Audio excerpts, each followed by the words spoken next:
رمضان وہ بابرکت مہینہ ہے جس کے بارے میں اللہ تعالیٰ قرآن میں فرماتا ہے، اے ایمان والو، تم پر روزے فرض کیے گئے ہیں جیسے تم سے پہلے لوگوں پر فرض کیے گئے تھے تاکہ تم تقوی اختیار کرو۔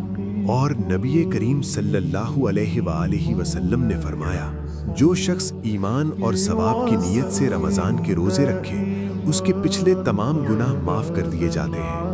رمضان صرف بھوکا پیاسا رہنے کا نام نہیں، بلکہ یہ دل کو پاک کرنے، نظر کو جھکانے، زبان کو ذکر الہی میں مصروف رکھنے اور گناہوں سے توبہ کرنے کا مہینہ ہے۔ اس مہینے میں قرآن نازل ہوا جو ہدایت، رحمت اور نور ہے۔ اسی لیے رمضان میں قرآن سے تعلق مضبوط کرنا، نماز کی پابندی کرنا، صدقہ و خیرات بڑھانا اور دوسروں کو معاف کرنا اصل کامیابی ہے، کیونکہ نبی کریم صلی اللہ علیہ وآلہ وسلم نے فرمایا، رمضان میں جنت کے دروازے کھول دیے جاتے ہیں، جہنم کے دروازے بند کر دیے جاتے ہیں اور شیاطین جکڑ دیے جاتے ہیں۔